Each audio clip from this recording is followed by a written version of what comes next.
Press meet యొక్క ప్రధాన ఉద్దేశం బీసీలకు ఈ జిల్లాలో, గుంటూరు జిల్లాలో ముఖ్యంగా తెలుగుదేశం పార్టీ నుంచి జరుగుతున్నటువంటి అన్యాయాన్ని మీ దృష్టికి, ప్రజల దృష్టికి తీసుకురావాలని చెప్పేసి ఈ యొక్క ప్రెస్ మీట్ ఏర్పాటు చేయడం జరిగింది. తెలుగుదేశం పార్టీ మొట్టమొదటిసారిగా 1983లో అధికారంలోకి వచ్చింది. ఇప్పటికి 40 సంవత్సరాలు లేదు. ఈ 40 సంవత్సరాల్లో 9 జనరల్ ఎలక్షన్ జరిగినాయి. ఇప్పుడు జరగబోయే ఎలక్షన్ 10ది. ఈ 10 జనరల్ ఎలక్షన్స్లో దాదాపు 180 మంది ఎమ్మెల్యేలు గుంటూరు జిల్లా నుంచి ఎన్నిక కాబడ్డారు.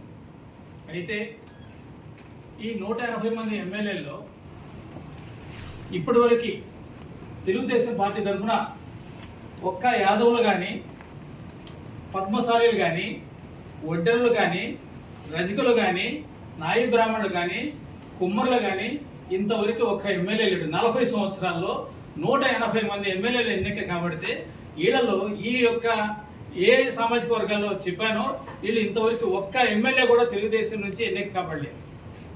అంటే వీళ్ళకి ఎందుకు ఇవ్వరు? ఎన్నిక కాబడిన వాళ్ళల్లో సగానికి పైగా మోర్ దాన్ 50% ఒకే ఒక్క కులానికి చెందినవాడు. సామాజిక న్యాయం అనేది ఎక్కడుంది? వాళ్ళ బీసీలో అతి ప్రధానమైనటువంటి కులాలైనటువంటి ఈ కులాలన్నిటికీ కూడా ఒక్క సీటు కూడా ఇవ్వకుండా ఇన్ని సంవత్సరాలు, 40 సంవత్సరాల హిస్టరీలో ఇంతవరకు ఎన్నిక కాబడలేదు ఒక్కడు కూడా టీడీపీ నుంచి. కాబట్టి వీళ్ళకి న్యాయం చేయాలని చెప్పేసి ఇవాళ ఈ యొక్క ప్రెస్ మీట్ యొక్క ప్రధాన ఉద్దేశం. మనం తీసుకున్నట్లయితే ఈ 10 ఎన్నికల్లో జనాల నుంచి 10 సార్లు ఒకే ఒక్క కులం, అదే కులానికి సీట్లు ఇవ్వడం జరిగింది. 10 టర్మ్స్ కూడా. అట్లానే పొన్నూరు నుంచి కూడా ఒకే కుటుంబానికి ఇది 10వసారి ఇవ్వబోతున్నారు. ఒకే కుటుంబానికి పొన్నూరు నుంచి ఒకే కులం, ఒకే కుటుంబం. ఆ తర్వాత ప్రతిపాడు తీసుకుంటే అది 2009 దాకా కూడా జనరల్గా ఉంది.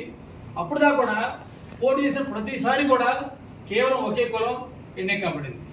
కాబట్టి ఇక్కడ సామాజిక న్యాయం ఎక్కడ జరుగుతుంది? సోషల్ డైవర్సిటీ అనేది అవసరం. కాబట్టి అన్ని కులాలకి, అన్ని వర్గాలకి సమానమైన ప్రాతినిధ్యం అనేది కల్పించాలి. ఇవాళ సోషల్ జస్టిస్ మేము కల్పిస్తాము, సామాజిక న్యాయానికి మేము కట్టుబడి ఉన్నాము, బీసీలకి అది చేస్తాం, ఇది చేస్తాం అనే వాళ్ళు ఇంత ప్రధానమైనటువంటి ఈ సామాజిక వర్గాలు అందరూ కూడా నష్టపోతుంటే ఎందుకు స్పందించట్లేదు? వీళ్ళు అర్హులు లేరా? పోటీ చేయడానికి అర్హులు లేరా అని చెప్పేసి నేను ప్రశ్నిస్తున్నాను. వాళ్ళు సోషల్ జస్టిస్ గురించి మాట్లాడతారు. చంద్రబాబు నాయుడు గారు తీసుకుంటే ఆయన ప్రతిదానికి ఒక ఎగ్జాంపుల్ ఏం చెప్తారంటే సింగపూర్ గురించి చెప్తుంటారు. సింగపూర్ని ఆదర్శంగా తీసుకుంటారు. ఎస్, సింగపూర్ని చాలా ఆదర్శంగా తీసుకోవాలి మనందరం కూడా. కేవలం సింగపూర్ని ఆదర్శంగా తీసుకోవటం అంటే అక్కడ ఉన్నటువంటి ఎత్తైన బిల్డింగ్స్ కానీ, ఆ గొప్ప గొప్ప పార్కులు కాదు. అంతకన్నా ఔన్నత్యం అనేటువంటి ఏంటంటే అక్కడ ఉన్నటువంటి సోషల్ డైవర్సిటీ, సామాజిక సమతుల్యం అనేది అక్కడ ఉంది. అక్కడ ఎట్లా ఉంటుందంటే సింగపూర్లో ఒకే అపార్ట్మెంట్లో 50 ఫ్లాట్లు ఉంటే ఒకే సమాజం ఉండడానికి లేదు. ఇండియన్స్ అందరూ ఒక చోట ఉండనివ్వరు, లేదా తమిళియన్స్ అందరూ ఒక చోట ఉండనివ్వరు. అందరూ కలిసి ఉండాల్సిందే. 50 ఫ్లాట్లు వాళ్ళు గవర్నమెంట్ డిసైడ్ చేస్తుంది, ఎవరైతే ఎవరు ఉండాలి, ఏ ఫ్లాట్లు ఎవరు ఉండాలని కూడా గవర్నమెంట్ డిసైడ్ చేస్తుంది.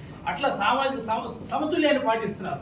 కాబట్టి సింగపూర్ ఆదర్శం తీసుకుంటే అక్కడ సోషల్ జస్టిస్ ఏ విధంగా ఇంప్లిమెంట్ చేస్తున్నారు దాన్ని మనం ఆదర్శంగా తీసుకోవాల్సిన అవసరం ఉంది.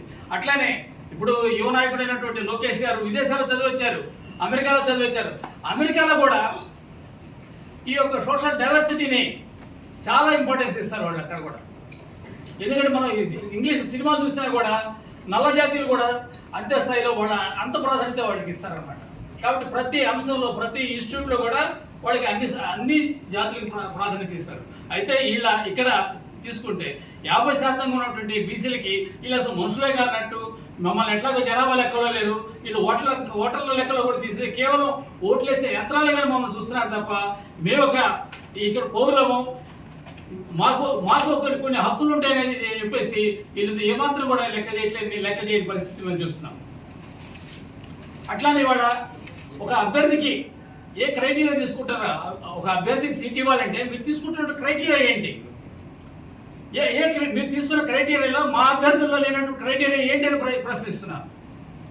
అంటే క్రైటీరియా ఇప్పుడు మనం ఏమనుకుంటాం, రాజకీయాలు అంటే ప్రజాసేవ చేయాలి, ప్రజాసేవ కోసం అర్హులైన వాళ్ళని తీసుకోవాలి. ఇవాళ ప్రజాసేవ గురించి చెప్తే 40 సంవత్సరాల నుంచి గుంటూరులో ప్రాక్టీస్ చేస్తూ పేదల డాక్టర్గా పేరు పొందినటువంటి శేషయ్య గారి కన్నా ఇవాళ కొత్తగా అమెరికా నుంచి దిగి వచ్చినటువంటి డాక్టర్ గారు ఏ విధంగా అర్హులు అని చెప్పేసి నేను ప్రశ్నిస్తున్నాను. ఆయనకైనా ఏ విధంగా ప్రజాసేవ చేశాడు ఆయన? ఇవాళ మనకు తెలుసు, తక్కెళ్ళి పడి కొంగలు వస్తుంటాయి, ఒక సీజన్లో వస్తాయి, ఆ సీజన్ అయిపోతున్న పడి ఆ విదేశాలు వెళ్ళిపోతాయి. ఇవాళ వచ్చేవాళ్ళు కూడా తక్కెళ్ళి వాడు కొంగలు లాంటి వాళ్ళే. ఎన్నికల సీజన్ రాగానే ఇక్కడికి వస్తారు, గెలిస్తే ఆ 4 సూట్ కేసులు 40 సూట్ కేసులు తీసుకుని మళ్ళీ విదేశాలు వెళ్ళిపోతారు, లేదా అంతవరకు ఓడిపోతే విదేశాలు వెళ్ళిపోయేవాళ్ళు. కానీ ఇక్కడ ప్రజలకు ఏమైనా పనికి వచ్చేవాళ్ళ? ఇక్కడ సేవ చేస్తున్నటువంటి బీసీ వర్గాలకు చెందినటువంటి ప్రతిభావంతులైన డాక్టర్ గారికి ఎందుకు ఇవ్వలేదని ఈ సందర్భంగా ప్రశ్నిస్తున్నాను. అట్లానే ఇవాళ నారా లోకేష్ గారు తీసుకుంటే ఆయన సెలెక్ట్ చేసుకున్నటువంటి సీట్ ఏదంటే మంగళగిరి. మంగళగిరి ఏంటి? Most of people are BCs. అక్కడ అనేక సార్లు బీసీలు అక్కడికి గెలుపొందడం జరిగింది. ఇవాళ మంగళగిరి సోషల్ జస్టిస్ గురించి మాట్లాడేది ఒక పార్టీ, అక్కడ వైసీపీ ఒక పద్మశాలీలు బీసీలకు ఇచ్చి ఉన్నారు. అటువంటిప్పుడు వాళ్ళ మీద ఇంకొక బీసీని నిలబెడతాం, అది సామాజిక న్యాయం.